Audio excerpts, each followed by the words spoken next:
En vérité, je viens d'une famille, parce que nos origines comptent dans, je pense, dans la construction de notre personnalité et dans notre vision du monde. J'ai eu un arrière-grand-père qui a été le shir, le shir alaoui, le shir. C'est un shir qui a été considéré comme un maître spirituel revivificateur de la tradition spirituelle musulmane, qui a beaucoup écrit, qui a laissé beaucoup d'ouvrages, et dont un de ses ouvrages, c'était un débat philosophique. Comment il voyait la société, comment il comprenait la création, la société, l'homme, ses origines, etc. Et il parlait dans ce livre d'une humanité comme un corps, dont tous les peuples et toutes les traditions en étaient les membres. Et sur ce plan-là, donc il n'y avait pas de nobles et de moins nobles, des êtres élus et des êtres, je dirais, non élus. C'est-à-dire le corps est fait de cellules qui se complètent les unes des autres, et chacun des membres est au service à la fois du corps, et en étant au service du corps, il est au service de lui-même, puisque c'est une harmonie qui fonctionne, et ce corps-là, bien sûr, il peut tomber malade, et ce qui nous arrive aujourd'hui, c'est peut-être une maladie. C'est-à-dire que les incidents, les guerres, les rejets, etc., c'est des maladies de ce corps de l'humanité qui est en fait une seule entité. Nous sommes dans l'unicité de ces corps. Donc l'idée est née à travers ce livre qu'on a étudié, que j'ai étudié très tôt, vers 15-16 ans. Donc on nous enseignait ce livre et son contenu. Et c'est resté, cette idée est restée. Et le jour où on a fondé cette association qui est devenue une ONG, donc on s'est, à travers un colloque qui s'est passé dans la ville d'Oran en Algérie, et c'était un colloque sur le féminin, parole aux femmes, c'était un colloque international sur le féminin, parole aux femmes, où il y avait plus de 3600 participants, avec 85 intervenants pendant une semaine. Donc le féminin, on est sorti de ce colloque à travers les recommandations qui sont nées de demander aux Nations Unies d'inscrire une journée internationale pour le vivre ensemble en paix. Donc il y a un souffle aussi de ce féminin qui a poussé à la réalisation. Ça a pris beaucoup de temps, puisque ça a demandé quand même presque 4 ans d'un débat, d'aller voir les pays, les représentants, des chefs d'État, des premiers ministres, etc. Donc de faire ça, il fallait convaincre les pays. Et à la fin, le 8 décembre 2017, cette révolution est née à l'Assemblée générale des Nations Unies à New York, à l'unanimité des 193 pays.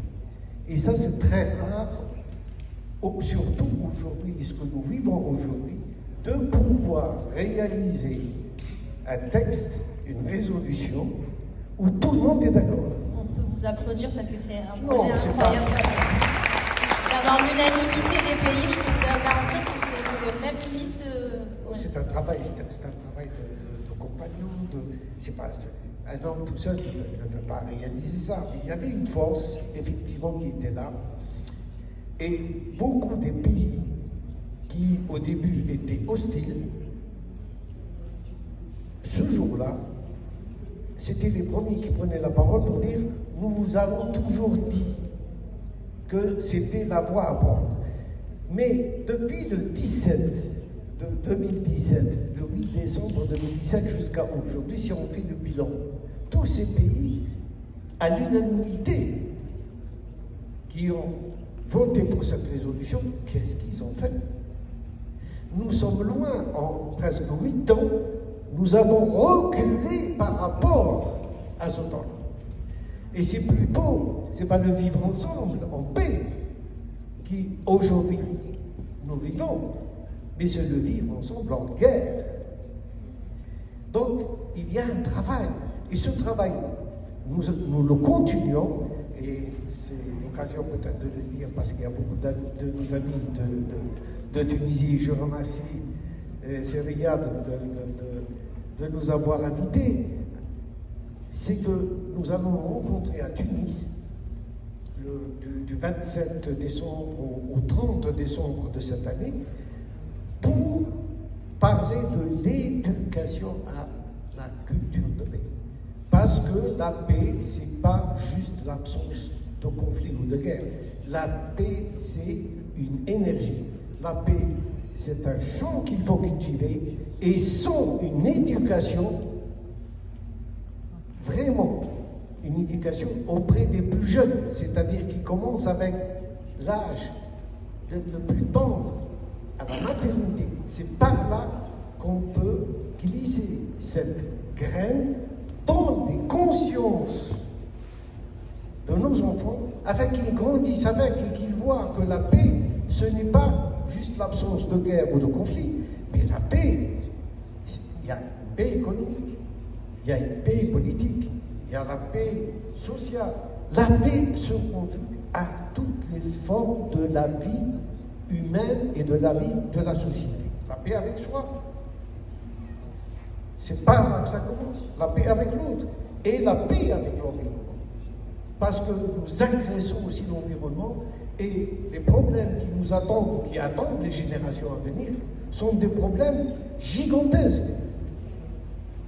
Le réchauffement climatique, les pollutions des océans, de la terre, la diminution des créatures vivantes, que ce soit les oiseaux, que ce soit les insectes, les animaux, etc. Nous sommes en train, nous devenons, d'ailleurs c'est pas moi qui le dis, c'est le secrétaire général des Nations Unies qui le dit, nous sommes devenus des destructeurs. L'homme est devenu une âme de destruction massive, c'est ses propres paroles, pour l'humanité. Et aujourd'hui, nous nous préparons peut-être, sans le savoir, à notre propre extermination, parce que s'il y a aujourd'hui une guerre, nous savons tous qu'aucun pays ne peut y échapper.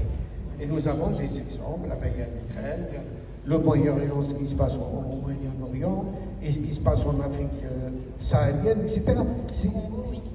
Donc nous sommes rentrés dans une espèce de tourbillon qui peut malheureusement nous enlever tout sens critique et tout raisonnement. Même la raison est en train de nous quitter. Je ne parle pas de la sagesse. Même la raison est en train de nous quitter. Le raisonnement, tout simplement. De réfléchir que le chemin qu'on prend, ce n'est pas le chemin qui est utile ni pour nous, ni pour les générations. Très bien, merci beaucoup. On a tendance à dire que le vivre ensemble, c'est quelque chose d'utopique. Mais moi j'avais une question, est-ce que le vivre ensemble est-il un héritage, ou bien une construction sociale, ou bien tout simplement une utopie?